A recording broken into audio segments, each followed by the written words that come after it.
Oui, oui, l'épisode 1 de Jujutsu Kaisen saison 3 est déjà une masterclass. Yuji et Yuta qui se battent, c'est bon. C'est le combat du siècle. Ça va être incroyable. La traque là entre les deux, ça va être une folie. Salut à toutes et à tous les gars, c'est Rara Forever. Aujourd'hui on se retrouve pour une nouvelle vidéo sur l'épisode 1 de la saison 3 de Jujutsu Kaisen. Et il y a des choses à dire.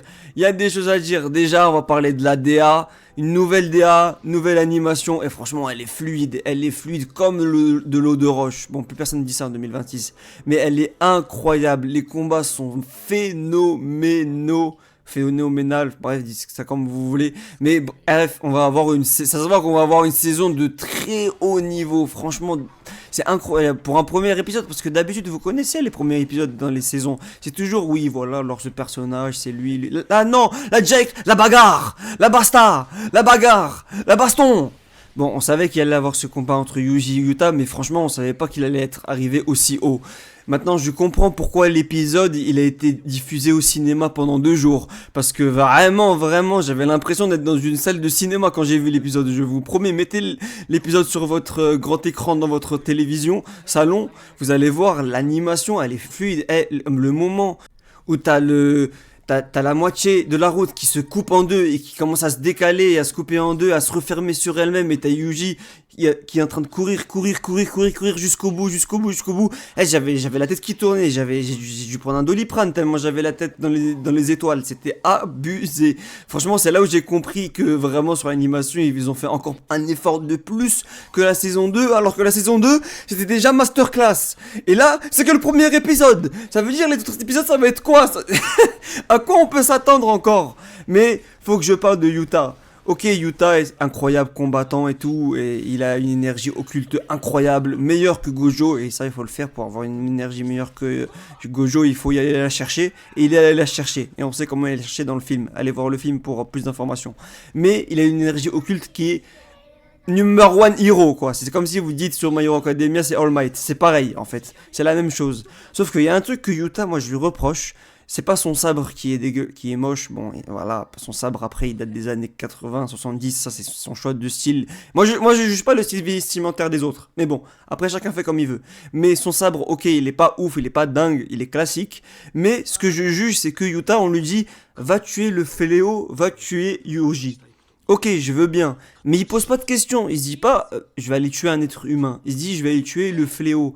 Mais tu lui dis pas, peut-être d'un côté, c'est peut-être pas la bonne solution, peut-être d'abord lui parler, lui expliquer, comprendre la chose, comprendre la situation, je sais pas, dialoguer, dire quelque chose. Non, lui, direct, il dégaine son sabre, il appelle Ryuka là, il lui dit, allez, on y va, on va lui trancher la gorge, on finit avec Sukuna et on passe à autre chose. Frère, pose-toi les bonnes questions, chacal. Bref, au-delà de la bagarre, on a aussi de l'histoire, bah ouais, le scénario logique qui évolue avec le blond là, Oshiro Zenin. J'ai même pas envie de bien prononcer son nom tellement il me dégoûte. Un épisode, 5 minutes à l'écran, le gars il m'a dégoûté. Il se prend pour un beau gosse, le mec frère c'est une serpillière, on dirait il a des nouilles sur la tête. Bon bref, faut que j'arrête de m'énerver, du calme.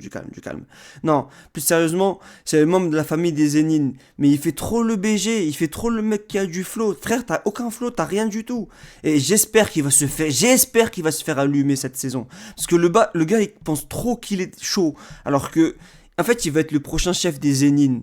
Et le prochain chef des Zenin, en gros, c'est celui qui contrôle tous les prochains exorcistes. Donc voilà. Parce que si Gojo il est mort, c'est lui qui prend la relève. Sauf que sur le testament de son daron, il y a écrit que ce sera pas lui qui sera number one des chefs des Zenin, en gros, et des chefs des exorcistes, mais ce sera Mugiro. Et donc du coup, lui ça le vénère. Et qu'est-ce qu'il se dit? Il se dit je vais aller le buter. Parce que j'ai pas envie qu'il prenne ma place. Sauf que chacal, c'est pas ta place. Si ton daron dans son testament il a dit c'est un autre gars qui prend ta place, t'acceptes. Et puis basta, tu restes à ta place. Lui non, direct il va aller chercher la bagarre. Et il va aller se battre contre Yuji. Et il va aller se battre contre l'autre là qui jette des lasers avec du sang. Je connais pas son nom parce que franchement on en a rien à foutre. On va dire la vérité, c'est un personnage mid. Voilà, Jujutsu Kaisen a des personnages incroyables, lui il fait partie des personnages mid, voilà, qu'on se le dise. Mais ça c'est autre chose. Mais il fait trop le fou. Et genre, son daron est en train de clamser. Il y a Maki et Mei qui sont gravement blessés. Et lui, tout ce qui lui intéresse, c'est le pouvoir. Ces genres de gens, ils me dégoûtent. On n'a pas vu trop les talents de ses pouvoirs et qu'est-ce qu'il faisait comme truc. Bon, on savait qu'il y a une vitesse incroyable. On a vu ça vite fait, ça a duré 5 secondes le combat.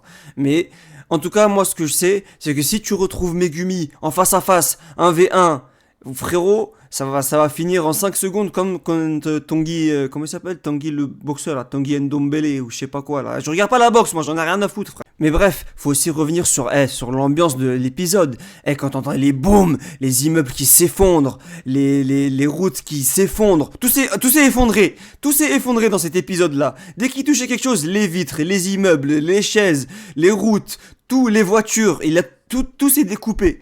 Tout s'est découpé, tout s'est effondré, tout a sombré.